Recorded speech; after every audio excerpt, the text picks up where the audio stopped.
Hello everyone. Today we'll discuss our new topic. The topic name is interference. The topic name is interference. It is one of most important topic in wave optics. Sir interference क्या होता है? हाँ प्यारे बच्चों, मैं coherent sources के बारे में आपको बता चुका हूँ क्योंकि यहाँ पे उनका यूज़ होने वाला है। कोहेरेंट सोर्सेज क्या होते हैं मैंने प्रीवियस सेशन में बहुत ही शानदार तरीके से आपको बताने और समझाने की कोशिश की थी। तो आज का जो हमारा डिस्कशन रहेगा उसमें हम इंटरफेरेंस और वाईडीएससी के बारे में पढ़ेंगे। ओके प्यारे बच्चों, तो हमारे आज के इस सेशन को हम स्टार्ट करने जा रहे हैं। बेसिकली इंटरफेरेंस दो तरह का होता है। Interference are of two type, constructive interference and destructive interference. क्या होता है अभी ध्यान से सुनना मेरी बात को। तो एक्चुअली इंटरफेरेंस होगा क्या? When light coming from two और more coherent sources and superimpose at a single point in the region of space. Then, after superposition, the redistribution of energy will takes place. तो वहाँ पे जो होगा उसको interference बोलेंगे। जब लाइट वेव दो या दो से ज़्यादा कोहेरेंट सोर्सेज से एनर्जी किसी सिंगल पॉइंट पर सुपर इम्पोज करेगी तो एनर्जी का रिडिस्ट्रीब्यूशन होगा। एनर्जी टूट फूट के एक नई एनर्जी बनेगी। ठीक है, अब वो एनर्जी मैक्सिमम कब होगी, मिनिमम कब होगी, वो मैं आपको बताऊंगा। और मैंने आपको बताया था सारा खेल किसका होता है? इंटेंसिटी का खेल होता है सारा। और स्पेस के जिस रीजन में इंटेंसिटी मैक्सिमम होगी उसको बोलेंगे कंस्ट्रक्टिव इंटरफेरेंस, और जहाँ इंटेंसिटी मिनिमम होगी उसको बोलेंगे destructive interference. In case of constructive interference, we have to obtain bright fringe. हमें चमक मिलेगी, वहाँ पे ब्राइटनेस दिखाई देगी। और जहाँ पे इंटेंसिटी मिनिमम होगी मीन्स डिस्ट्रक्टिव इंटरफेरेंस होगा, तो वहाँ पे इंटेंसिटी कम होगी तो वहाँ पे हमें डार्कनेस दिखाई देगी। अगर मैं लाइट सोर्सेज की बात कर रहा हूँ तो सिमिलरली अगर मैं साउंड वेव की बात करता हूँ तो जहाँ इंटेंसिटी मैक्सिमम होगी वहाँ पे हमें लाउड साउंड सुनाई देगा, ऊंची आवाज़ सुनाई देगी। और जहाँ पे इंटेंसिटी कोरस्पॉन्डिंगली कम होगी, मिनिमम होगी, वहाँ पे हमें डल साउंड हो सकता है सुनाई भी ना दे। ओके प्यारे बच्चों, तो डेफिनेशन क्या होती है इंटरफेरेंस की? The redistribution of light energy after superposition, the redistribution of light energy coming from two और more coherent sources after superposition. क्या होगा प्यारे बच्चों? सुपरपोजिशन के बाद एनर्जी है वो न्यू फॉर्म में बन जाएगी, एनर्जी का रीडिस्ट्रीब्यूशन हो जाएगा। And the some part where the intensity will become maximum and some other point intensity will become minimum. तो कोरस्पॉन्डिंगली ब्राइट एंड डार्क हमें जो फ्रिंजेस हैं वो दिखाई देंगी, चमक दिखाई देगी और डार्कनेस दिखाई देगी। ओके प्यारे बच्चों, तो मैं यहाँ पे आपको बता देता हूँ, जब टू और more wave of same frequency, originating from coherent sources overlap करती हैं, सुपर इम्पोज करती हैं, then there is redistribution of energy will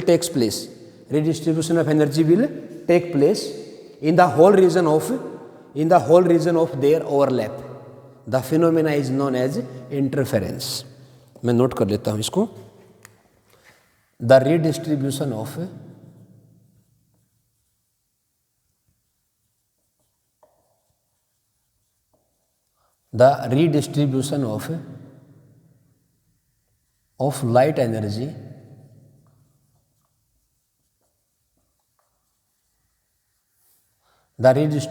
of light energy coming from two और more coherent sources. The redistribution of light energy coming from two और more coherent sources. तो क्या होगा? At some point after superposition, after superposition, after their superposition क्या होगा, किसी point पे intensity maximum होगी और किसी पॉइंट पे इंटेंसिटी मिनिमम होगी। जहाँ पे मैक्सिमम होगी वहाँ पे हमें क्या मिलेगा, हमें मिलेगा ब्राइट, और इसको बोलेंगे कंस्ट्रक्टिव इंटरफेरेंस। और जहाँ पे इंटेंसिटी मिनिमम होगी वहाँ पे मुझे क्या मिलेगा, वहाँ पे डार्कनेस दिखाई देगी, और इसको बोलेंगे डिस्ट्रक्टिव इंटरफेरेंस। तो मैंने आपको बताया था interference basically are of two types, constructive interference and destructive interference. Simple सी बात है प्यारे बच्चों, एनर्जी दो और दो से ज़्यादा कोहेरेंट सोर्स से आएगी, किसी सिंगल पॉइंट पे सुपर इम्पोज करेंगे वो एनर्जी वेव, तो वहाँ पे क्या होगा, अगर इंटेंसिटी मैक्सिमम बन गई तो मुझे ब्राइटनेस दिखाई देगी, अगर इंटेंसिटी मिनिमम हो गई तो मुझे डार्कनेस दिखाई देगी। ब्राइटनेस में कंस्ट्रक्टिव इंटरफेरेंस, डार्कनेस में डिस्ट्रक्टिव इंटरफेरेंस। ठीक है, अब वो कहाँ कंस्ट्रक्टिव होगा, कहाँ डिस्ट्रक्टिव होगा, क्या क्या उनकी कंडीशंस होंगी, बहुत शानदार तरीके से डिस्कस करने वाले हैं हम लोग। ठीक है, तो प्यारे बच्चों इसको मैं स्टार्ट कर रहा हूँ अब थोड़े से अच्छे लेवल पे, तो ध्यान से सुनना मेरी बात को। अब एक छोटी सी बात मैं 2 और 3 टाइम आपको बता चुका हूँ। मान लिया A1 sin omega t, it is the, let's suppose, a source of simple harmonic light wave and the equation of displacement is simply, and the another source S2 and the equation of displacement is A2 sin omega t plus phi। अब वो जो common point मैंने लिया है वो common point मैंने इसे यहाँ पे एज्यूम कर लिया P पॉइंट, तो ये डिस्टेंस मेरा कुछ भी जनरल डिस्टेंस हो सकता है। अब बताओ, ये जो वेव यहाँ से आ रही है ऐसे, और ये जो वेव यहाँ से आएगी ऐसे, तो इनमें कितना फेज है, इनिशियल फेज डिफरेंस कितना है, फाई। तो क्या होगा, जब यहाँ पे जो वाई नेट बनेगा वो किसके इक्वल होगा, वो y1 प्लस y2 का वेक्टर एडिशन बनेगा प्यारे बच्चों। तो जब इसको सोल्व किया तो सोल्व करने के बाद जो मेरी रिजल्टेंट डिस्प्लेसमेंट की इक्वेशन आई है उसको लिखेंगे y net equal to a net sine omega T plus alpha. और ये a नेट भी मैं बहुत अच्छे तरीके से आपको बता चुका हूँ। a नेट किसके इक्वल आया था, a1 square plus a2 square plus 2a1 a2 cos of phase angle between them and whole under root. और ये जो अल्फ़ा एंगल आया था मेरे पास, इस अल्फ़ा एंगल की वैल्यू आई थी, मैं आपको बता चुका हूँ, tan alpha equal to a2 sine phi by a1 plus a2 cos phi. ये भी मैं आपको बता चुका हूँ प्यारे बच्चों, ये भी बता चुका हूँ मैं। और मैंने फिर इस इक्वेशन को इंटेंसिटी की फॉर्म में लिखा है, बिकॉज मैंने आपको बताया था ये पूरा का पूरा खेल किसका है, इंटेंसिटी का। और we all know intensity is directly proportional to the square of amplitude. तो जब मैं इसको इंटेंसिटी की फॉर्म में लिखूंगा तो वो बनेगा I net equal to I1 plus I2 plus 2 root I1 I2 cos of delta phi. ये मैं बता चुका हूँ आपको। और फिर यहाँ से एनर्जी यहाँ पे आएगी, यहाँ से एनर्जी यहाँ पे आएगी, तो जो मेरा पाथ फेज डिफरेंस आया था मैं बता चुका हूँ प्यारे बच्चों ये चीज़ें। जिन बच्चों ने नहीं देखी प्लीज़ वो हमारे प्रीवियस वीडियो को जाके देख सकता है, ताकि आपका कंसेप्ट हो थोड़ा अच्छे लेवल पे क्लियर हो जाए।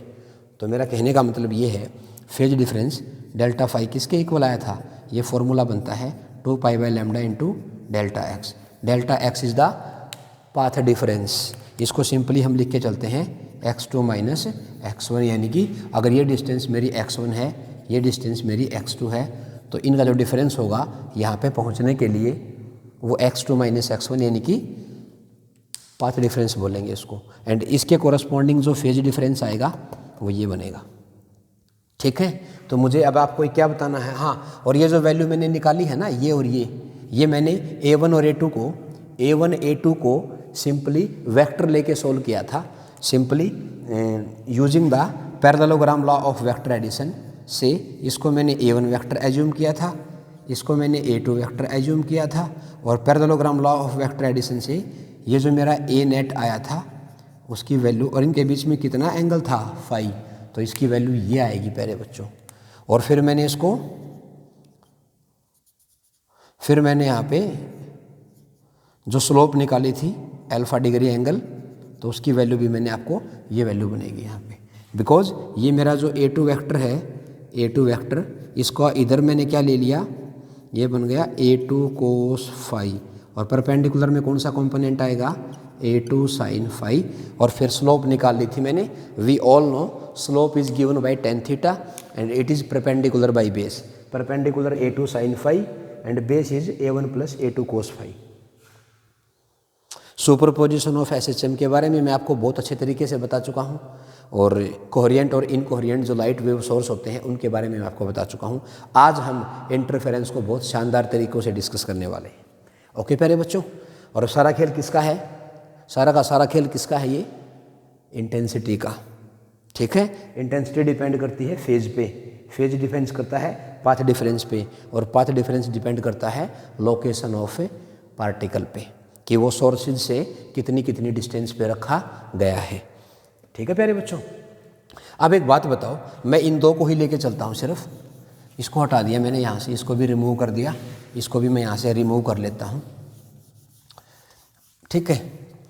अब छोटी सी बात मेरी ध्यान से सुनना प्यारे बच्चों, ये Y2 है A2 sine omega t plus phi, ये हमारी 2 सिंपल हार्मोनिक लाइट वेव के सोर्सेज हैं, और ये उनकी डिस्प्लेसमेंट की इक्वेशन है रिस्पेक्टिवली, ठीक है।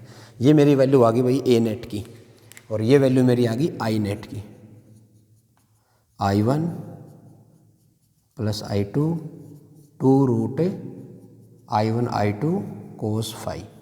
ये दो इक्वेशन आपको बहुत ही अच्छे तरीके से याद होनी चाहिए प्यारे बच्चों, इनको अच्छे से आप लर्न कर लीजिएगा, ठीक है। अब बात आती है कंस्ट्रक्टिव इंटरफेरेंस की, बात करता हूँ मैं, यहाँ से शुरू कर रहा हूँ भाई, ठीक है। कंस्ट्रक्टिव इंटरफेरेंस क्या होता है प्यारे बच्चों, कंस्ट्रक्टिव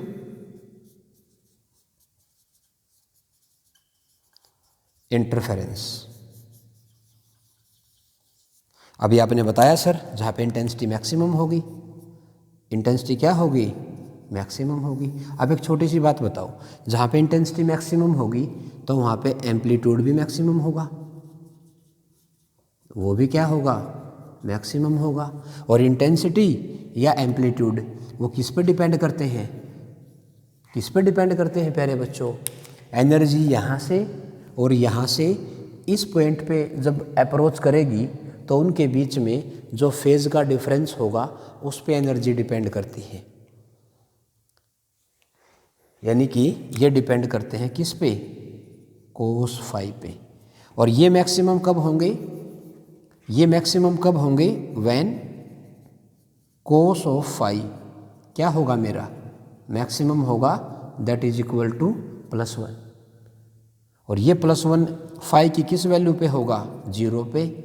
उसके बाद बताओ कोस की वैल्यू मैक्सिमम 1 या -1 कहाँ होती है, 0 पे, 2 पाई पे, 4 पाई पे एंड सो ऑन 2n पाई पे। तो मैं यहाँ पे ऐसे बोल सकता हूँ, कोस फाई की वैल्यू 1 तब होगी व्हेन फाई की वैल्यू किसके बराबर होगी, 2n पाई। इसको बोलते हैं even integral multiple of pi. Simple meaning ये है मेरा, एनर्जी यहाँ से और यहाँ से इस पॉइंट पे जाएंगी तो जो फेज डिफरेंस होगा एनर्जी के बीच में यहाँ पहुँचने के लिए, अगर वो phase difference even integral multiple of pi है, तब वो यहाँ पे जो इंटेंसिटी बनेगी या जो एम्पलीट्यूड बनेगा किसका, रिजल्टेंट वेव का, वो मैक्सिमम होगा। क्या होगा प्यारे बच्चों, मैक्सिमम होगा। तो इसका मतलब ये कंडीशन आ गई मेरी भाई, ये कंडीशन आ गई, condition of phase difference between light wave reaching 4 point P point के लिए जो एनर्जी जाएगी उसमें ये हमारा फेज डिफरेंस होना चाहिए। तो क्या लिखूं इसको, इवन इंटीग्रल मल्टीपल ऑफ पाई। अब यहाँ पे जो n है मेरा, ये n ये कहाँ से शुरू करता है, 0 से 1 से 2 से 3 से अप टू n तक। ये मेरे n की वैल्यू रहेगी। पुट करके देख लो आप, n को मैंने 0 पुट किया तो 0 आ गया, n को मैंने 1 पुट किया तो 2 पाई आ गया, n को मैंने 2 पुट किया तो 4 पाई एंड सो ऑन। ठीक है भाई, बहुत बढ़िया बात होगी। तो हमें फेज का तो पता लग गया। अब जहाँ फेज डिफरेंस होगा वहाँ पाथ डिफरेंस भी आएगा। तो अगर मैंने फेज डिफरेंस निकाल लिया तो मैं पाथ डिफरेंस भी निकाल लूँगा। किसके लिए? कंस्ट्रक्टिव इंटरफेरेंस के लिए। अब मैं बात करता हूँ पाथ डिफरेंस के लिए। तो पाथ डिफरेंस क्या होता है प्यारे बच्चों?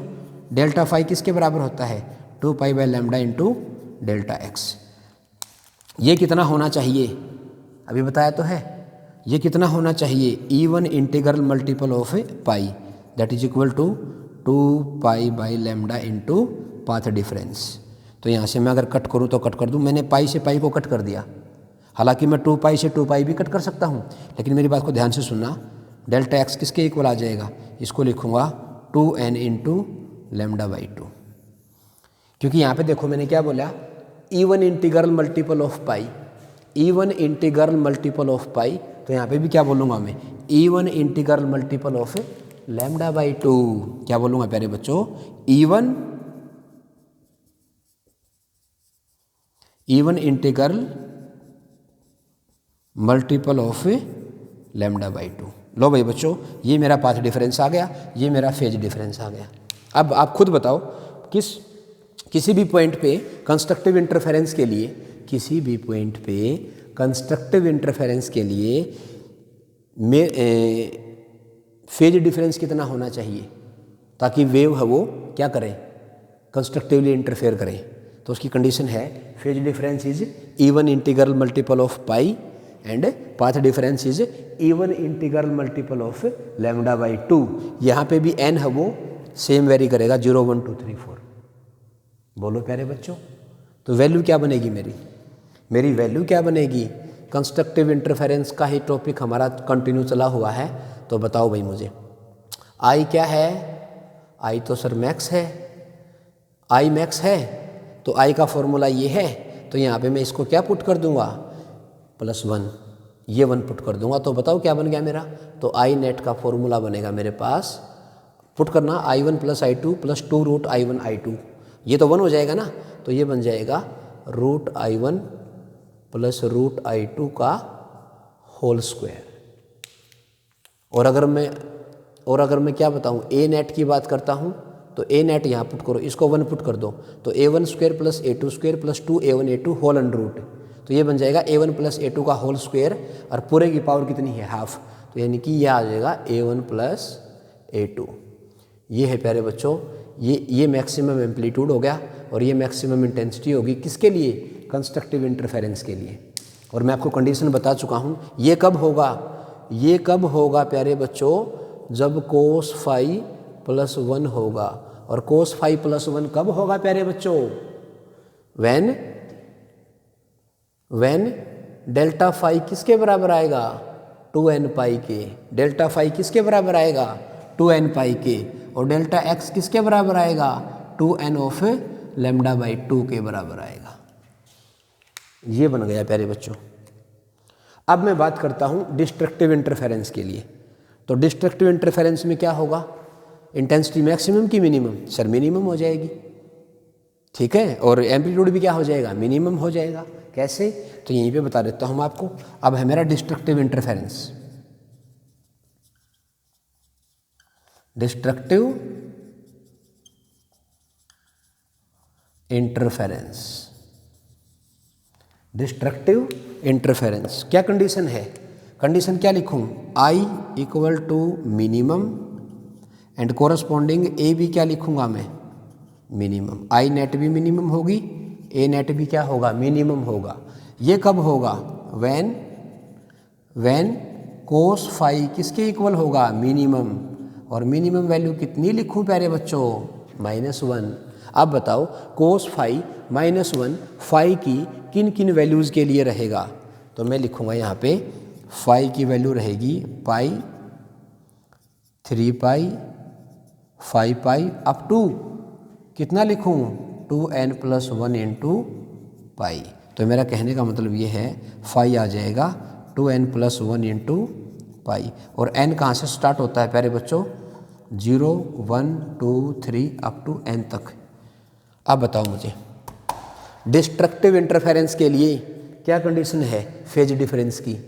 जब वेव का फेज डिफरेंस इस कॉमन पॉइंट पर आने के लिए क्या होगा, ओड इंटीग्रल मल्टीपल ऑफ पाई। क्या होगा प्यारे बच्चों, ओड इंटीग्रल मल्टीपल ऑफ पाई। यहाँ पे कितना था, even integral multiple of pi. तो क्या लिखूँ बताओ, बताओ प्यारे बच्चों क्या लिखूँ यहाँ पे, बताओ। देखो यहाँ पे n को 0 पुट करना, n को 0 पुट करोगे तो पाई आ जाएगा, 1 पुट करोगे तो 3 पाई आ जाएगा, 2 पुट करोगे तो 5 पाई एंड सो ऑन। बहुत शानदार भाई, ये तो बहुत मज़ा आ गया प्यारे बच्चों। अब बात करते हैं पाथ डिफरेंस के लिए। तो उसके लिए क्या लिखोगे, again delta phi equal to क्या लिखूँ 2 पाई बाई लैम्डा इनटू में क्या है डेल्टा एक्स, इसको मुझे बताना है। इसकी वैल्यू कितनी आई 2n+1 into pi equal to 2 pi lambda into delta x. Pi से पाई कट कर दूंगा तो डेल्टा एक्स की वैल्यू कितनी आ जाएगी, कितनी आ जाएगी 2n+1 इंटू लैम्डा बाई 2। ये देखो ये कौन है, ओड इंटीग्रल मल्टीपल ऑफ किसका, लैम्डा बाई 2 का।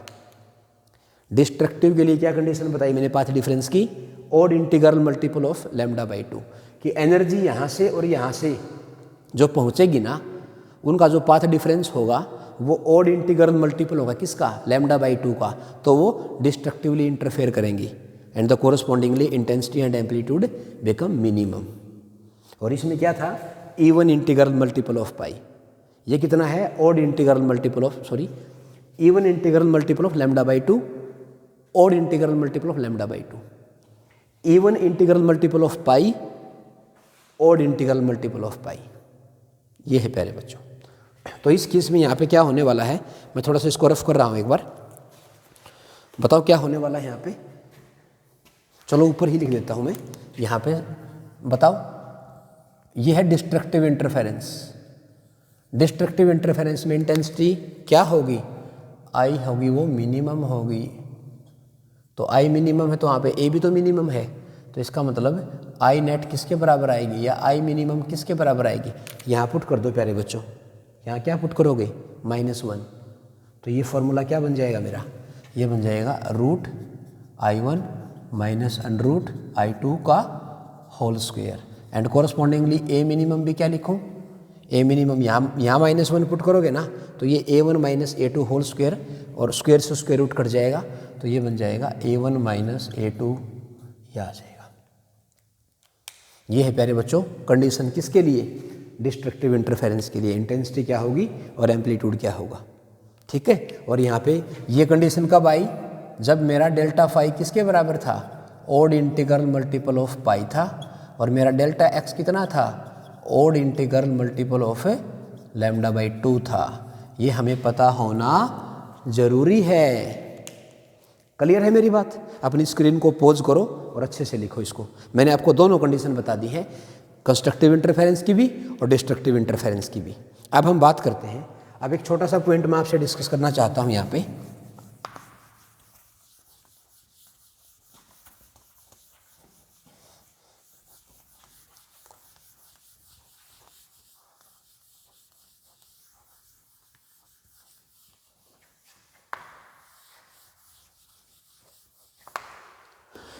यहाँ पे ए नेट कितना था जो मैक्सिमम के लिए था, वो A1 + A2 था, ये था।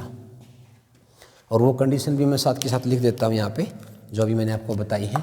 डेल्टा फाई कितना 2n पाई, और डेल्टा एक्स कितना 2n इंटू पाई। ये सारा इवन इंटीग्रल मल्टीपल है, ये सारा ऑड इंटीग्रल मल्टीपल है, ठीक है। अच्छा एक बात बताओ, ये जो दो लाइट वेव सोर्सेज है ना, अगर इनके एम्पलीट्यूड दोनों के इक्वल हो जाए, इफ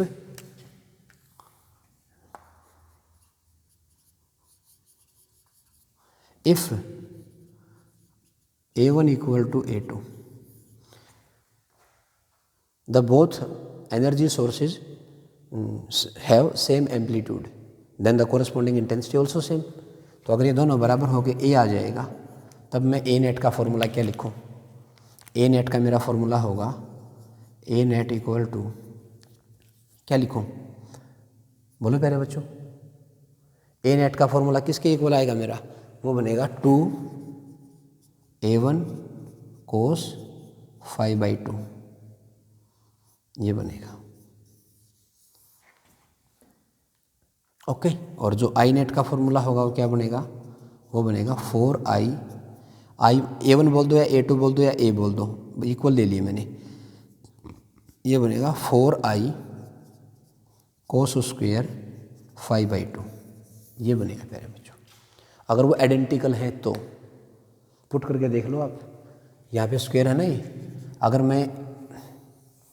अगर मैं इस वाले में i1 और i2 को क्या पुट कर रहा हूँ i, तो ये क्या बनेगा बताइए, तो i मैक्स किसके इक्वल आएगी, यहाँ पे भी i, यहाँ पे भी i, बोलो क्या बनेगी, 2√i का होल स्क्वायर, तो कितनी आ जाएगी, 4i आ जाएगी। यहाँ से भी देख लो, कंस्ट्रक्टिव के लिए ये कितना होना चाहिए, कंस्ट्रक्टिव के लिए इसकी वैल्यू कितनी होनी चाहिए, बोलो प्यारे बच्चों, कंस्ट्रक्टिव के लिए फेज की वैल्यू, ये इसकी वैल्यू 1 बोल दो, तो 1 होगी तो कितना आ जाएगा, ये कोस स्क्वायर 5/2 किसके इक्वल होगा, 1 के इक्वल हो जाएगा। तो ये वैल्यू कितनी आ जाएगी, कितनी आ जाएगी प्यारे बच्चों, 4i आ जाएगी ना, i मैक्स कितना आ गया, 4i। ऐसे ही क्या निकाल सकते हो, अगर मैं यहाँ पे इसी के लिए बात कर रहा हूँ तो यहाँ पे इसको 1 पुट करूँ तो कितना आ जाएगा, a मैक्स कितना आ जाएगा, 2a आ जाएगा, क्योंकि ये तो 1 हो गया ना, तो 2a, और यहाँ पे भी देख लो a + a 2a। ऐसे ही अप्लाई कर सकते हो आप इसके लिए भी, बोलो। तो ये तो आ गई मैक्सिमम के लिए। अगर आइडेंटिकल मेरे सोर्सेज हैं, अगर a1 a2 अगर आइडेंटिकल है, इक्वल है, तो i मिनिमम कितनी आ जाएगी मेरी, वो 0 आएगी, और a मिनिमम भी कितना आएगा मेरा, 0 आएगा, ये आ जाएगा। बोलो प्यारे बच्चों। और जो अल्फा एंगल होगा ना इस केस में, अल्फा जो एंगल था, new phase angle, alpha angle अगर आइडेंटिकल केस है प्यारे बच्चों, i1 = i2 अगर i है और a1 a2 = a है, तो जो मेरी वैल्यू आएगी, i मैक्स तो बनेगा 4i, i मिनिमम बनेगा 0, a मैक्स बनेगा 2a, a मिनिमम बनेगा 0। जो स्लोप का एंगल होगा ना, स्लोप एंगल, उसको लिखते हैं अल्फ़ा, और वो होगा हमारा जो फाई एंगल होगा उसका हाफ कर देना, क्योंकि जब दोनों वेक्टर आइडेंटिकल होते हैं तो उनका जो रिजल्टेंट होता है उनको बाइसेक्ट करता है। जो भी एंगल उनके बीच में रहेगा फेज एंगल, उसको आप 2 से डिवाइड कर देना, तो वो उसको इक्वली बाइसेक्ट कर देगा। अगर इनके बीच में कितना एंगल था, 60 डिग्री, ठीक है, तो जो अगर दोनों इक्वल आइडेंटिकल हैं तो क्या होगा, जो अल्फा एंगल बनेगा वो कितना बनेगा। चलो एक न्यूमेरिकल ले लेता हूँ ताकि आपको थोड़ा सा इसमें कॉन्फिडेंस आ जाए। कैसे सर, देखो प्यारे बच्चों, late y1 = 10 sin ωt, y2 = 10 sin ωt + π/3। अब बताओ इनिशियल फेज कितना है, तो ए नेट क्या लिखूं, बताओ ए नेट क्या लिखूं, किसके इक्वल आएगा प्यारे बच्चों, ए नेट की वैल्यू यही पुट कर दूंगा ना मैं इसमें, ये रहा, तो क्या लिखूं, 2 × a कितना है प्यारे बच्चों 10, कोस क्या लिखूं 5/2, 5/2 का मतलब क्या लिखूं π/6, और कोस π/6 कितना होता है √3/2, तो यानी कि 20 × √3/2 यानी कि 10√3 आ जाएगा। बोलो प्यारे बच्चों। और अगर मुझे इंटेंसिटी बतानी पड़ जाए तो इंटेंसिटी कितनी आ जाएगी। वैसे तो ए नेट ही पूछता है ये, जब सुपरपोजिशन की बात आती है ना, और इंटेंसिटी क्या हो जाएगी, इसका स्क्वायर आ जाएगी। इंटेंसिटी कितनी लिखूं 10√3 का स्क्वायर आ जाएगा। ए नेट का क्या होता है, स्क्वायर ही तो होती है, ये आ जाएगी। और मुझे उसका अगर इक्वेशन लिखनी पड़ जाए, ए नेट की इक्वेशन क्या लिखूं प्यारे बच्चों, इक्वेशन क्या लिखूं मैं, डिस्प्लेसमेंट की इक्वेशन क्या लिखूं मैं, नेट वाई नेट लिखूंगा मैं, क्या लिखूं ए नेट, ए नेट कितना आ गया मेरा 10√3। अब साइन वेव है तो साइन वेव ही रहेगी ना after superposition, into ωt plus alpha. Alpha जो बताया था ना मैंने आपको, अगर दोनों के दोनों सिमेट्रिकल हैं, a1 a2 बराबर हैं, जो भी उनके बीच में एंगल होगा, जो भी मेरा नेट एंगल बनेगा अल्फा, ये क्या करेगा, इन दोनों को बाइसेक्ट करेगा, मतलब हाफ हाफ डिवाइड कर देगा। तो ये π/3 का हाफ कितना हो जाएगा, π/6। तो यानी कि यहाँ पे मैं π/6 यूज़ कर लूँगा। ये मेरे रिजल्टेंट डिस्प्लेसमेंट की इक्वेशन आ गई प्यारे बच्चों। इसको बोलते हैं सुपरपोजिशन ऑफ लाइट वेव। बहुत अच्छे तरीके से बता चुका हूँ मैं आपको। प्रीवियस वीडियो में जाके देखो प्यारे बच्चों, और अपने साथ पेन कॉपी लेके बैठा करो आप, ताकि एक एक चीज़ आपको अच्छे से क्लियर हो जाए इसमें। ठीक है, अभी कुछ एक दो क्वेश्चन डिस्कस करते हैं। अच्छा, एक छोटी सी बात और बताओ मुझे, कंस्ट्रक्टिव के लिए इसको मैं हटा रहा हूँ यहाँ से, ठीक है। और मैं उम्मीद करता हूँ प्यारे बच्चों आपको एक एक बात बहुत अच्छे तरीके से समझ में आ रही है।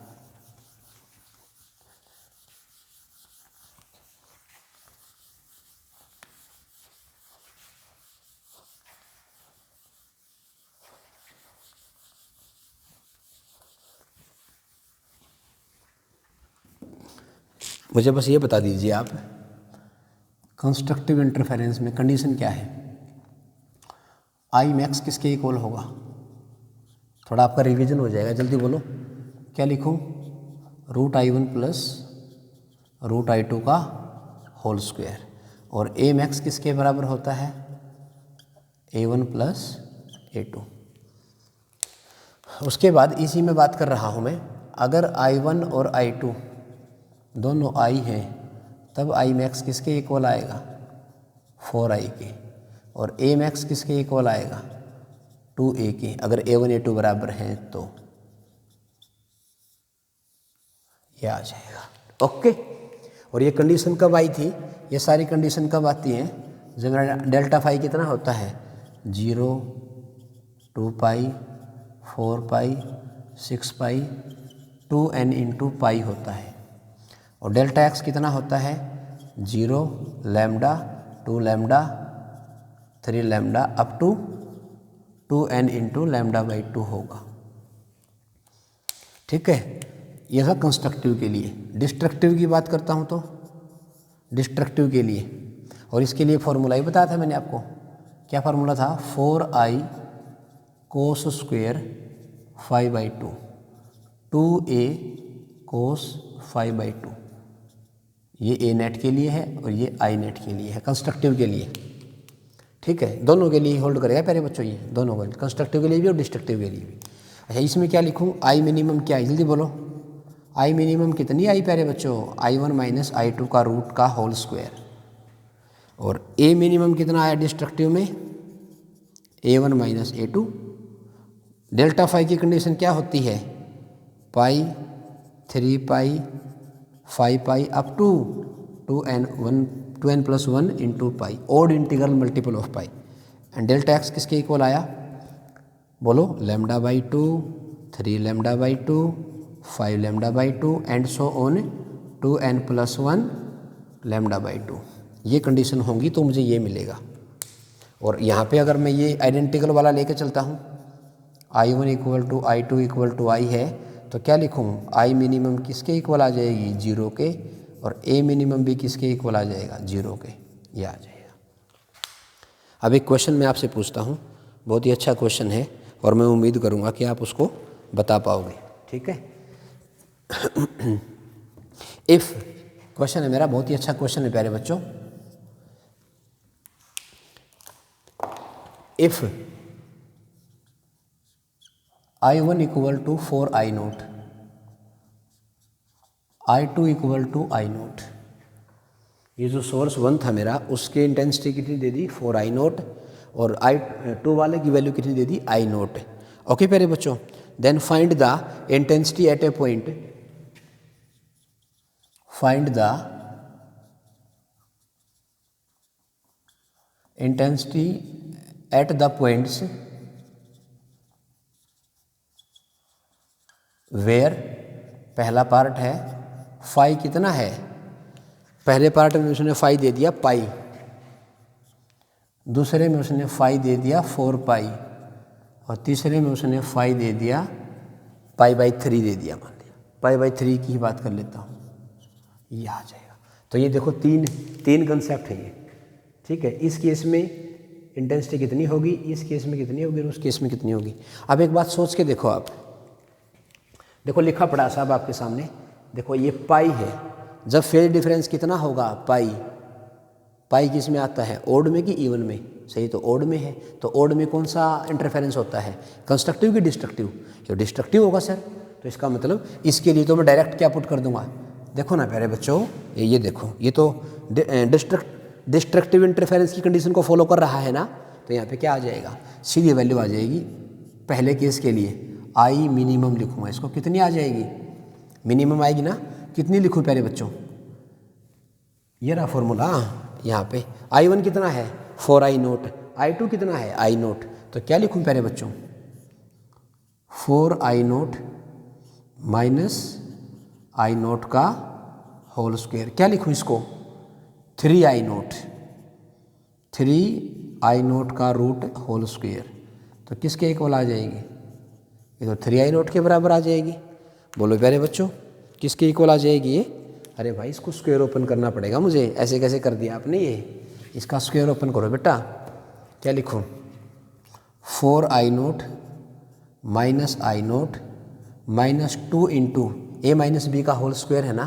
तो क्या लिखूँ इसको मैं, 2 इंटू, बोलो क्या लिखूँ, root 4I not into I not. तो ये कितना आ गया, 3I नोट माइनस, ये कितना आ जाएगा प्यारे बच्चों, I नोट का स्क्वायर, यानी कि ये बाहर आ जाएगा, यानी कि ये कितना आ जाएगा 4, ये 2 बाहर आएगा। इसको क्या लिखूँ मैं, इसको मैं 2I नोट ही तो लिखूँगा ना। तो कितना आ गया ये 4I नोट, ये कितना है 3I नोट, तो माइनस I नोट आ जाएगी मेरी वैल्यू। कितनी आएगी प्यारे बच्चों, बोलो प्यारे बच्चों, अरे यहाँ पे ये माइनस आएगा, तो ये 5 हो जाएगा। इंटेंसिटी कभी नेगेटिव में थोड़ी ना आएगी। तो ये आ जाएगा I not, I minimum, I minimum is equal to I not. अच्छा इस पॉइंट के लिए बताओ भाई प्यारे बच्चों मुझे, ये किसके लिए कंडीशन है, इवन इंटीग्रल की ऑड इंटीग्रल? तो इवन इंटीग्रल में क्या आ जाएगा, मुझे ये पॉजिटिव यूज़ करना पड़ेगा। तो सेकंड के लिए क्या लिखूँ यहाँ पे बताओ, तो I मैक्स क्या लिखूँ, पुट कर दो यहाँ पे, कितना लिखूँ, 4I not under root plus I not whole square. Open करोगे तो कितना आ जाएगा, 4I not plus I not plus कितना बनेगा प्यारे बच्चों, अब की बार ये सब सारा सोल्व करने के बाद 4I आ जाएगा। तो कितना आ जाएगा, ये आ जाएगा 9I नोट, ये I मैक्स आ जाएगी ये। और अब मेन बचता है π/3 पे। तो π/3 के लिए क्या करूँगा, मुझे ऐसा तो कोई शॉर्टकट फॉर्मूला है नहीं हमारे पास, तो उसके लिए मुझे उस लॉन्ग मेथड से चलना पड़ेगा। सर लॉन्ग मेथड से कैसे, तो अभी बता देता हूँ मैं आपको लॉन्ग मेथड से कैसे जाएगा ये। एक मिनट में थोड़ा सा इसको जगह बना लेता हूँ यहाँ पे। यहाँ देखो क्या बनेगा मेरा, वो बनेगा I equal to I1 plus I2 plus 2 root I1 I2 cos of 5, ये आ जाएगा। इसको लेके सोल्व करना पड़ेगा मुझे, क्योंकि हमें क्या पता कौन सी कंडीशन है ये। तो इसका मतलब यहाँ पे क्या लिखूँ, I1 कितना है 4I not plus I not plus 2, क्या लिखूँ प्यारे बच्चों, 4I नोट का स्क्वायर कोस π/3।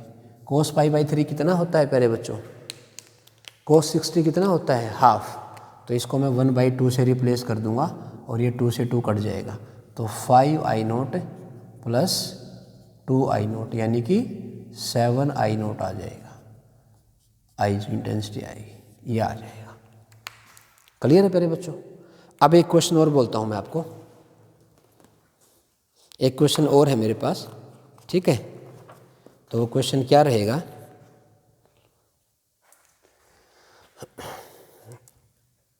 इसको भी हटा लेता हूँ मैं यहाँ से।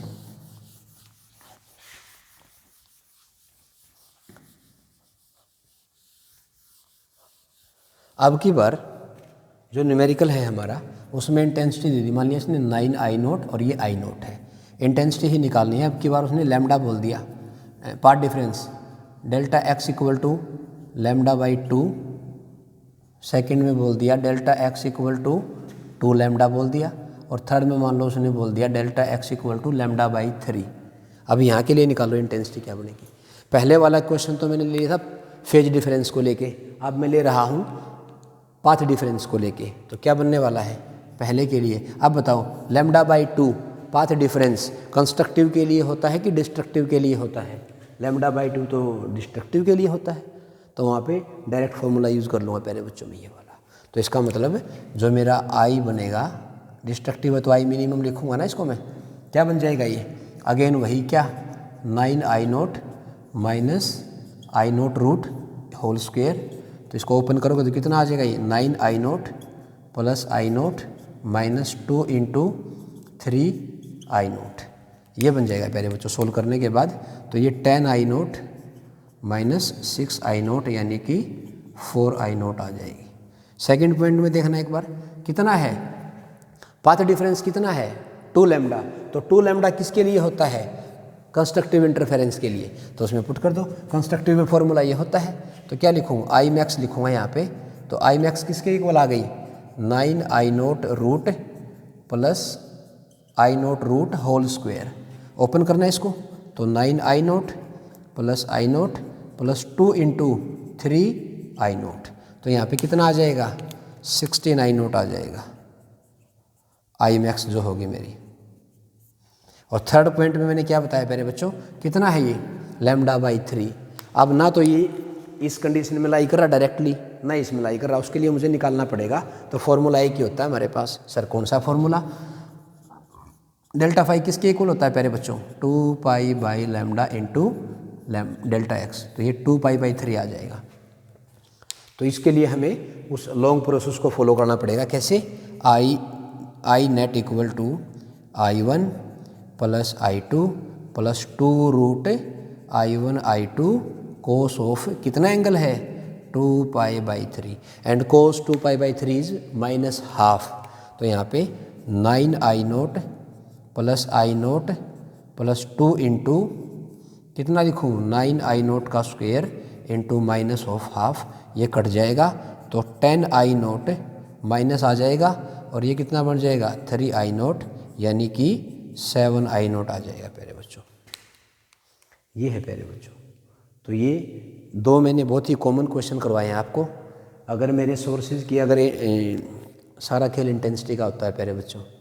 अगर आपको इंटेंसिटी का पता है, ये देखो आप फेज डिफरेंस की बात करें या पाथ डिफरेंस की बात करें, वो आपके दिमाग में आपको याद रखना है कि डिस्ट्रक्टिव इंटरफेरेंस फेज़ की किस किस वैल्यू पे होता है एंड कोरस्पॉन्डिंगली पाथ डिफरेंस की कौन कौन सी वैल्यू पे जाएगा। ऐसे ही डिस्ट्रक्टिव के लिए आपको phase difference and path difference, reaching the energy at A common point, तो उनके बीच में कितना पाथ डिफरेंस होना चाहिए, कितना फेज डिफरेंस होना चाहिए for both of condition, either constructive और डिस्ट्रक्टिव इंटरफेरेंस। तो बहुत अच्छे तरीके से आप इसको बता पाओगे। तो आज के इस डिस्कशन में हम इतना ही डिस्कस करेंगे प्यारे बच्चों। और एक बात और छोटी सी सुनो, हमें है ना बार बार ये पूछता है एग्जाम में, इसको यहाँ से रिमूव कर रहा हूँ मैं, वो बार बार पूछता है रेशो बताओ भाई, रेशो बताओ। मान लिया जैसे मुझे निकालना है ए मैक्स बाई ए मिनिमम, तो उसमें क्या लिखूँगा मैं? A1 plus A2 by A1 minus A2। एक इस पर भी कई बार क्वेश्चन आता है।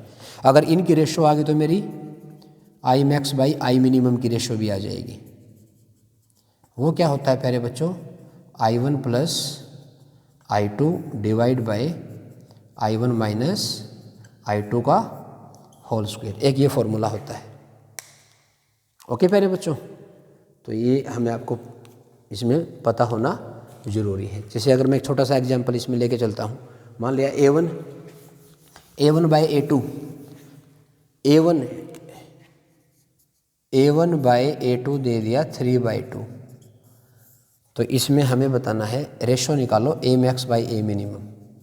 तो आप खुद निकाल लोगे ना, A max by A minimum किसके इक्वल आ गया? A मैक्स कब होता है? जब A1 और A2 को ऐड करता हूँ, यानी कि 5, और A मिनिमम कब होगा? जब इनको माइनस करेंगे, तो 5/1 आ गया। तो मुझे अगर I max by I minimum की वैल्यू निकालनी पड़ जाए तो क्या होता है? इसके स्क्वायर के तो प्रोपोर्शनल होता है ना। बोलो प्यारे बच्चों, इंटेंसिटी होती है वो एम्पलीट्यूड के स्क्वायर के तो प्रोपोर्शनल होती है ना। तो वहाँ से किसकी इक्वल वैल्यू आ जाएगी मेरी? उसकी इक्वल मेरी वैल्यू आ जाएगी 25/1 आ जाएगी। आप डायरेक्ट भी बता सकते हो। तो इन पे भी कई बार क्वेश्चन पूछा जाता है। तो ये था हमारा आज का डिस्कशन। अभी नेक्स्ट टॉपिक में आपके सामने लेके आ रहा हूँ YDSC, Young's double slit experiment. Bye प्यारे बच्चों, और प्लीज़ अगर ये तरीका आपको सही लग रहा है तो प्लीज़ आप इस चैनल को ज़्यादा से ज़्यादा लाइक शेयर और सब्सक्राइब कर दें। ठीक है प्यारे बच्चों, अपने साथ पेन कॉपी लेके बैठा करो। और अभी एग्ज़ाम टाइम बिल्कुल सिर पे आ रहा है, धीरे धीरे टाइम बहुत कम है, सिलेबस बहुत ज़्यादा लेंथी है, तो कन्फ्यूज़ होने की ज़रूरत बिल्कुल भी नहीं है। अपने आप पे भरोसा रखो, अपने टीचर पे भरोसा रखो। ठीक है प्यारे बच्चों, तो जो भी मैंने आज के सेशन में डिस्कस किया है अच्छे से अपनी स्क्रीन को पॉज करके, आपकी पेन कॉपी आप साथ में लेके बैठे हुए हो तो अच्छे से नोट करो। अगर कोई डाउट आता है तो कमेंट सेक्शन में जाके आप मेरे से डिस्कस कर सकते हो। ठीक है प्यारे बच्चों, bye bye, thank you, take care.